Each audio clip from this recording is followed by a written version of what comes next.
Hola amigos, bienvenidos a un nuevo programa de Escena del Crimen, un programa dedicado a las ciencias forenses, más específicamente a la criminalística. Un programa creado con Ricardo Nievas con la idea de poder transmitir, comunicar e informar de manera académica, conocimientos, definiciones, procedimientos, generalidades de la criminalística. Para esto, en todos los programas, convocamos, invitamos especialistas que, vienen aportando ya desde hace un tiempo atrás, mediante estas entrevistas, estos conocimientos. Hoy no escapa a esos programas, por eso hoy trajimos un invitado, un especialista en el derecho, un abogado, que nos va a hablar de la criminalística desde justamente esa perspectiva, ¿sí? Así que le damos la bienvenida al doctor Cristian Poletti. ¿Cómo estás, Federico? Buen día. Muy bien. Cristian, gracias por venir. Sé que estás muy ocupado, sé que tu actividad hace que se reduzcan estos tiempos, así que gracias. No, gracias por invitarme, gracias por permitir difundir de alguna medida cuál es la idea que tenemos los abogados penalistas que nos involucramos cotidianamente con la criminalística. Perfecto. Y que nos es de tanta utilidad, ¿no? Bueno, ese exactamente es el punto. Nosotros queríamos ver un poco esta relación del profesional del derecho y la criminalística.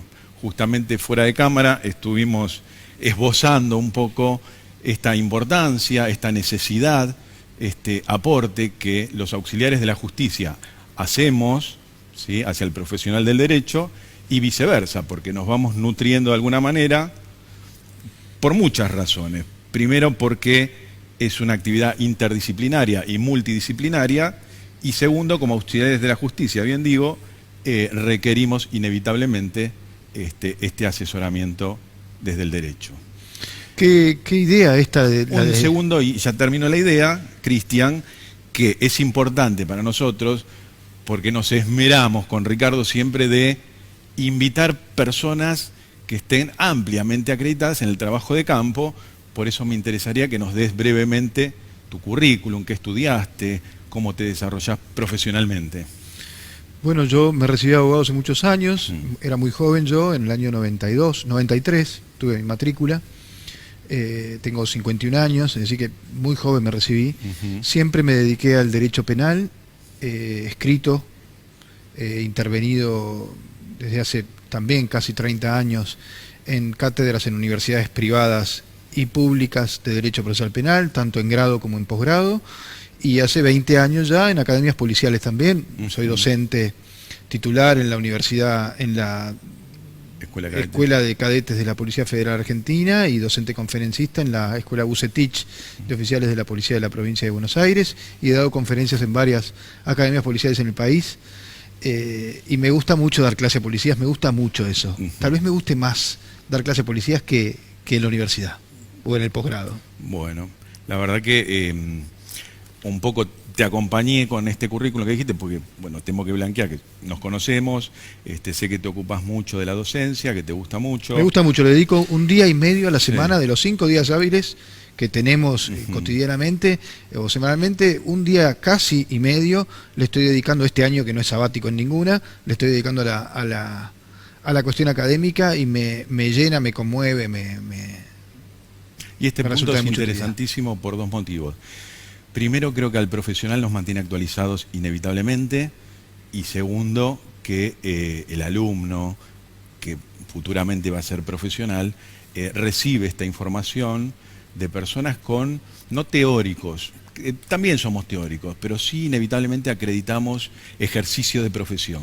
Sí, es una, no sé si un plus, pero la verdad es que una profesión como la nuestra, por ejemplo la mía, la de abogado especialista en derecho penal, es imposible desarrollarla sin una constante actualización del conocimiento científico, de la ciencia blanda como es la del derecho.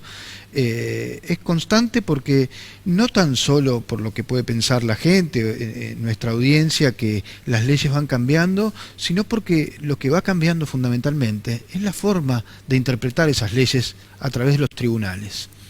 La sociedad va modificando la forma en que los jueces ven las leyes, entonces la interpretación es muy dinámica. y eso es lo que necesita el abogado penalista, el abogado en cualquiera de los ámbitos, pero el penalista tal vez se note más, necesita tener una actualización profunda y cotidiana. El abogado que no compra libros es cada día menos abogado, ¿no? Se entiende perfectamente, pero en este caso, mira vos, la idea de las entrevistas, a veces yo, más allá que te conozco, me pongo a leer sobre vos y encuentro también que no es un dato menor incorporar a tu CV este posgrado, esta especialización que hiciste en investigación. Investigación científica del delito, sí, es una especialización que la verdad me llamó mucho la atención, fueron más de 30 materias, ya hace 20 años, ¿no? Pero era el formato de la licenciatura en criminalística para los abogados y para los médicos, porque muchos compañeros míos eran médicos también, médicos legistas. Y la verdad que tener enfrente a grandes personajes de la criminalística, entre los que destaco a tu padre, bueno, fue magnífico, sí. Magnífico estudiar de aquellos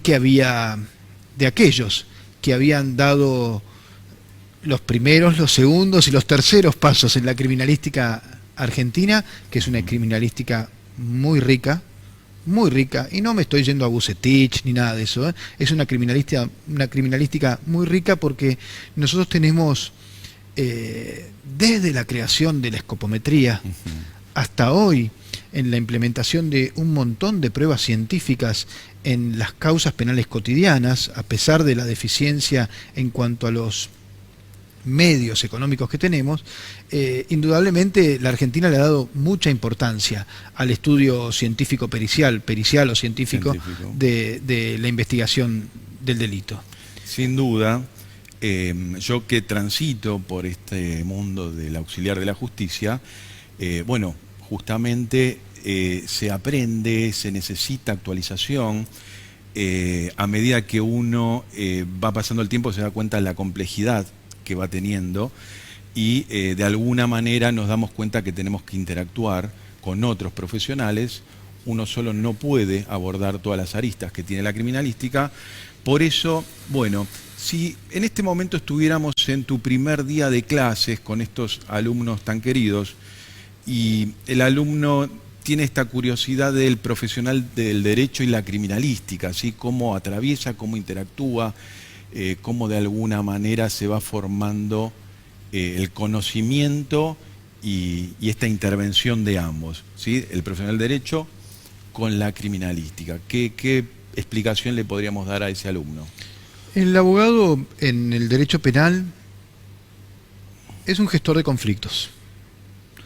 Se ve mucho en todas las ramas del derecho, pero en el derecho penal el conflicto ha tomado un tenor ya que debe intervenir un tercero, que es el Estado, y aplicar toda la violencia estatal que el Estado tiene para aplicar, que es la cárcel. O el castigo, si querés, puede ser un castigo de cárcel o no. En función de eso, el abogado, tanto sea representante de la víctima como representante del victimario, es decir, querellante o particular damnificado, representante de ambos, o defensor, es un representante de intereses. Esos intereses son los que vienen a mi estudio jurídico y me dicen: doctor, lo quiero contratar para defenderme de tal imputación o para imputar tal circunstancia que me ha damnificado. Uno tiene que convencerse que es un defensor de intereses, no un auxiliar de la justicia. El abogado no es auxiliar de la justicia, el abogado representa intereses. Y ahí, convivir con el auxiliar de la justicia, con el perito de parte o oficial, es una circunstancia muy interesante en nuestra actividad. ¿Cómo hago yo para encarar una información que después va a ser una prueba, como hablábamos hoy? Para los abogados es muy importante distinguir entre información, algunos le dicen algo un poco más allá, que es evidencia y prueba. La prueba es la que ha pasado todos los filtros en un proceso penal y puede ser utilizado en una sentencia condenatoria. Pero para llegar a eso, esa información tiene que ser de buena calidad. Y ir a buscar la información de buena calidad al inicio de un evento de estas investigaciones, indispensablemente necesita de la colaboración mano a mano con el experto criminalista. Porque clarísimo. Nosotros sabemos un montón de criminalística, pero jamás sabemos ni el 10% de lo que sabe el especialista. Por supuesto. Entonces hay que conocer y estar instruido específicamente en todos los ámbitos de la criminalística para saber orientar cuál es mi idea sobre esa prueba en particular y a partir de ahí convocar al perito especialista. Bueno, justamente lo primero que aprendí como perito era que, esto que hablábamos recién, que no podía trabajar solo, no solamente que no podía trabajar solo, sino que, y eso les explico a mis alumnos, hoy ustedes pueden hacer la mejor pericia que hayan realizado, responsablemente, comprometidos, con el mejor material idóneo, pero si no conocen la parte procesal, esa pericia desde el punto cero no vale nada. Desde el ABC, desde no entregarla en tiempo y forma. Sí, tal vez sea aprender a trabajar con información de buena calidad, para que la información sea, después le ponemos los nombres técnicos que queramos, pero siempre es información, y esa información tiene que ser de buena calidad. Para que la información de buena calidad, para que la información sea de buena calidad, hay que cuidarla desde el origen hasta la utilización. Después le pondremos el nombre de cadena de custodia, después le ponemos los nombres técnicos que sean, pero vamos al concepto. Desde el origen hasta su utilización, la información tiene que ser de buena calidad. Para que sea de buena calidad hay que estudiarla, confrontarla con la otra parte, que ataquen esa información, desconfiar, tener un montón de hipótesis, incluso la más alocada. Hay que utilizar todas esas técnicas que son milenarias. Son milenarias. Platón conversaba respecto a estos asuntos. Es lógica. Bueno, es la lógica y nada más que la lógica. De los docentes, nosotros trabajamos con ese criterio en el aula. Entonces el reclamo viene de, bueno, la verdad que ustedes están dando buena información, actualizada, sostenida por una amplia bibliografía, actual y de la vieja escuela, donde se fueron fusionando cosas, donde empezó a entrar la tecnología. ¿Y el reclamo cuál es? Bueno, empiezan a suceder estos casos mediáticos o esta información que a veces se maneja, digamos, en forma imprudente, y me reclaman. Me dicen, ¿cómo? No es que vos informás y formás a esta gente que después va a trabajar en el lugar del hecho, va a hacer el trabajo de campo y sucede lo que sucede, aparecen malos procedimientos, información errónea, dejando de lado protocolos y ese tipo de cosas. ¿Qué sucede en el medio? No sabemos, pero sí sabemos la información que nosotros damos, y así todo, mal barajado como por ahí se manifiesta, hacemos todo lo posible para armar este rompecabezas. Es posible, a eso me refiero, más allá de la información que damos en las aulas, que después llegue tergiversado, que no esté pasando esto que vos decís, la información de calidad, cómo seleccionarla, cómo seleccionar al perito, qué características tendría que tener. Bueno, un montón de cosas, ¿no? Para el abogado es difícil, ¿no?, la selección, porque uno siempre busca, al representar un interés, busca que el perito diga lo que uno quiere escuchar, y el perito tal vez tenga una idea muy distinta. Entonces a veces un simple sondeo previo no es suficiente. ¿Para qué voy a contratar yo a este perito de tal asignatura si va a decir lo que yo no quiero que diga? Prefiero quedarme callado. Claro. O buscar a aquel que diga lo que yo quiero que se diga. Es muy difícil, hay que establecer un parámetro respecto de eso. Y a veces no es tan sencillo, ¿no? En general hay que partir de la base que el abogado tiene una posición más clara de lo que tiene que hacer en el proceso, defendiendo el interés que se le encomendó. El problema es cuando el interés que se le encomendó se confronta con una de estas pruebas científicas que no dejan lugar a duda o no tienen forma de ser contradecidas o contradichas. No tienen forma de ser contrastadas con una circunstancia favorable. Por ejemplo, ADN. Se encuentra en ese lugar un ADN de mi cliente, ¿y qué digo? Mi cliente no tenía que estar ahí. Y bueno, tal vez la gente pueda decir, tu cliente está frito. Y tal vez yo pueda pensar, ¿hay forma de fabricar ese ADN? O de implantarlo, extrapolarlo, sacárselo de algún lugar. Sí. Y bueno, claro que sí. Claro. Bueno. Entonces, no todo está perdido, diría, ¿no? Pero la verdad es que por eso, a pesar de la certeza de la prueba científica, el que decide es el juez.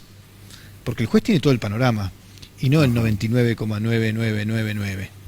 Sí, el juez a partir de este asesoramiento, ¿no? De este conjunto de Claro, abogado, el perito. pero el perito tiene una porción de la pizza. Ujú. El juez tiene la pizza entera. Totalmente. Y el abogado tiene que apuntar a eso.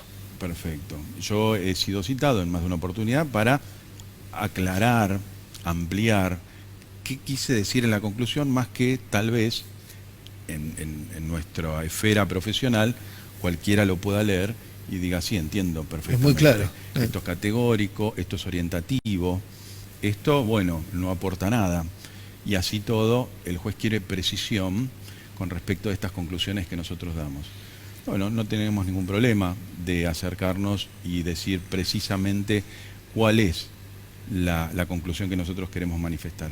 Que como vos dijiste, muchas veces no es categórica, pero orienta un montón. Claro, por supuesto. Entonces, por bueno, supuesto. poder empezar a separar este tipo de cosas me parece que es importante, y también me es importante saber, bueno, qué hacen exactamente ustedes con esta información que brindamos. Una vez que está realizado el informe pericial, queda para otro programa hablar de, me dijiste que tiene cierta complejidad, de lo que es la prueba científica, de la prueba pericial, Sí. y aquella que no la es. Más que nada viene de un fallo de la Corte Suprema Norteamericana que acá se está empezando a implementar, a pesar que el fallo es de 1993. Sí, no es que salió ayer. Pero bueno, siempre hablamos de la prueba científica como la prueba intachable, impoluta, imposible de contrastar, y la prueba pericial como proveniente de una ciencia no tan dura, como algo opinable. Si es blanco o negro, no, nunca es blanco o negro. Siempre hay una modalidad o una tonalidad de grises intermedios que son los que marcan la pauta, ¿no? Sí, son ciencias, hay un montón de separar de la paja del trigo, porque son ciencias que son blandas, pero están fundadas en ciencias duras. Nosotros usamos la física, utilizamos la matemática, usamos la química, o sea, por eso te digo que es multidisciplinaria, claro, e interdisciplinaria. Y bueno, y la valoración, el ojo, la observación. Entonces ahí se mezclan y se conjugan un montón de cosas que, bueno, que en algunos casos vemos que son desacreditadas. Valoración que parte de parámetros jurídicos, se mete en la experiencia común e incluso en la psicología, y termina en un rejunte medio raro que suele ser la primera impresión que tenía el juez del asunto. Claro. Entonces, Bueno. metámonos siempre en la valoración, que es lo más importante de la apreciación de toda esta prueba. Nosotros hicimos un trabajo magnífico en cualquier proceso penal, magnífico probatoriamente hablando, pero en la valoración se nos cae todo porque el juez venía con un preconcepto y lo explicó mal. Apuntemos a esa explicación mala. Si la concatenación lógica de la explicación del juez, basado en algo que nosotros conocemos como sana crítica, que es el sistema de apreciación o de valoración de la información que llegó al proceso penal para utilizar en una sentencia, un sistema que para la audiencia es muy sencillo de apreciar, porque es el sentido común, basado en la experiencia común, en las leyes de la lógica. Si yo estaba en Villa del Parque no podía estar en el centro a la misma hora, tercero excluido, algo que se usa en la secundaria, y la experiencia común. Si yo sigo esos tres parámetros, psicología, leyes de la lógica y experiencia común, tengo que tener un resultado acorde. Para cualquiera que lea eso tiene que ser el mismo resultado. Y a veces no sucede así. Eso es, bueno, eso es un ABC del cual yo aprendí. Tiene que haber como una estandarización, que cualquier persona que lea mi pericia pueda reproducirla, Tal por cual. ejemplo. El problema son las sentencias ejemplificativas. Esas sentencias que no son para el caso especial, sino para contarle a la comunidad qué mal le va a ir si llega a cometer este delito. Claro. Los rugbyers, por ejemplo. Sí, claro. ¿Sí? Sí, Eso asusta. A la Mucho. gente del derecho le asusta, porque bueno, ando buscando la cola y Sí. el tridente y los cuernos de esos rugbyers que están presos y no se los veo. Bueno, ese es un tema importantísimo, sacando de foco exactamente, porque podría pasar en cualquier situación. Ahora está en foco este tema, y lo que yo veo que en realidad interfiere muchísimo todo esto, se pierde objetividad, donde creo que lo único que debe prevalecer en este tipo de casos, no quiero hablar hablo en general, es la ciencia. Pero todo se mezcla, y como vos decís, entonces, Federico, porque esto fue claro, a mediados de enero, sí. y es el día de hoy, mediados de marzo casi, y no tenemos el ADN. Bueno, ¿Cómo puede ser? No hay forma de bueno, que no haya ADN todavía ahora. Entonces, hay una palabra que vos dijiste de la cual debe ser bien utilizada, que es el sentido común. El sentido común, he escuchado al grande filósofo diciendo que es el menos común de todos los sentidos.